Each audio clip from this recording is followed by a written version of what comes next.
So what we are seeing right now in Zimbabwe is a developing situation that is drawing a lot of attention. And it all starts with the headline saying, war veterans are marching on Harare and giving President Emmerson Mnangagwa a 48-hour ultimatum.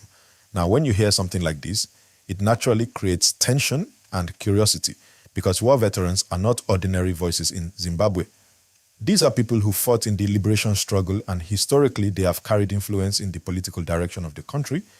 That is why whenever they speak, people listen very carefully.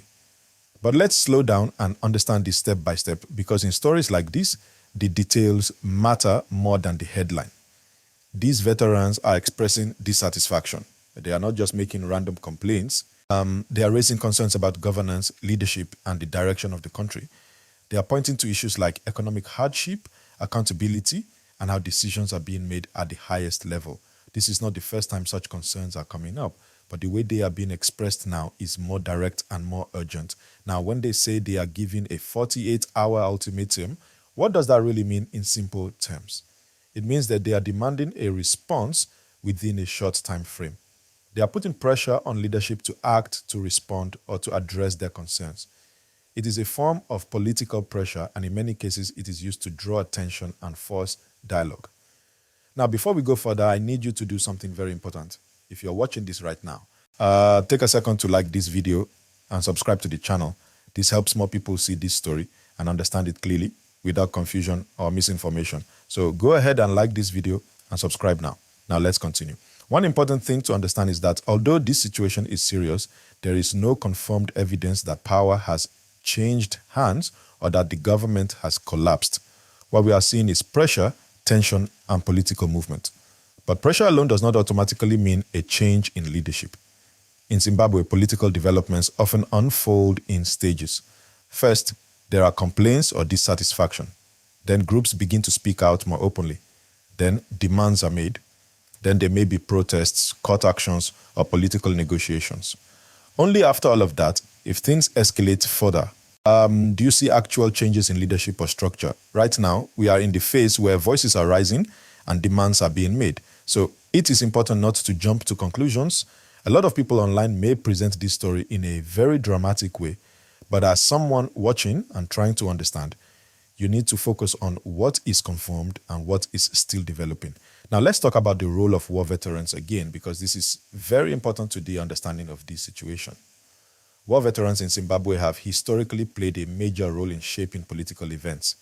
They were central to the country's independence struggle, and over the years, they have remained a respected group.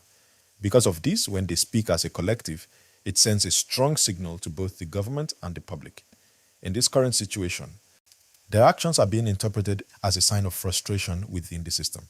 When groups that were once aligned with leadership begin to speak out, it often means there is internal tension that people are paying attention to.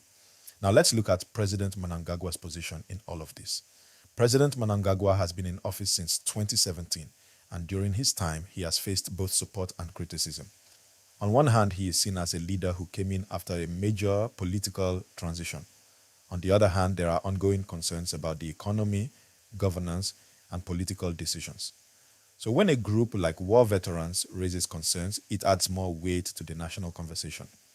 It becomes not just a small group complaining, but a larger signal that there may be deeper issues being discussed at multiple levels.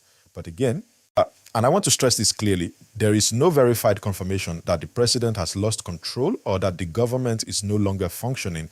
That is very important to understand. The situation is serious, but it is still developing. Now, let's make this even more practical for you as a viewer. When you see headlines like this, always ask yourself 3 questions. First, what is confirmed? Second, what is still being reported or claimed? Third, what is being exaggerated for attention? This is how you stay informed and avoid being misled.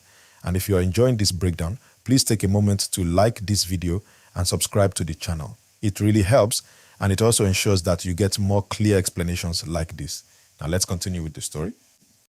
The mention of a 48-hour ultimatum is particularly important because it adds urgency to the situation. It means that the group is not just talking, they are expecting a response quickly. In political terms, ultimatums are often used to signal seriousness. They are a way of saying, this matter cannot continue like this. However, ultimatums do not always lead to immediate action. Sometimes they lead to negotiations, sometimes they lead to discussions, and sometimes they do not lead to any visible change at all. It depends on how both sides respond. So as you watch the story unfold, understand that the next steps are very important. The response from leadership will determine whether this situation escalates, stabilizes, or transforms into something else. Now let's zoom out a little and look at the bigger picture. Zimbabwe has been dealing with economic challenges for some time. These challenges affect everyday people. So when a group like war veterans speaks, it is often seen as reflecting broader concerns in society. That is why stories like this get attention, not only in Zimbabwe, but also in the region and beyond. It is not just about politics. It is also about people, economy, and the future direction of the country.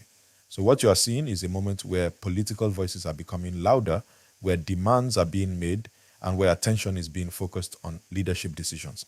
But once again, no confirmed conclusion yet. The situation is still in motion. Now, before I continue further, if you are still watching, I need you to like this video and subscribe. This is very important. It helps support the channel and keeps you updated with clear and accurate information. Now, let's continue. Another important thing to note is how information spreads during moments like this. Social media can amplify headlines very quickly. A small statement can turn into a big headline, and a headline can turn into a viral story. That is why you will see different versions of the same story online, some more dramatic than others. This is why you must always stay grounded in verified information and not rely only on what is trending. In situations like this, emotions can run high. People may feel excited, worried, or curious, but the best approach is to stay calm, observe carefully, and wait for clear developments. And as always, if you're finding this helpful, please like the video and subscribe to the channel. It really supports the work and helps more people stay informed. Now, let me bring this all together. What we are seeing is a developing political situation in Zimbabwe involving war veterans who are expressing strong dissatisfaction and giving a 48-hour ultimatum to President Mnangagwa.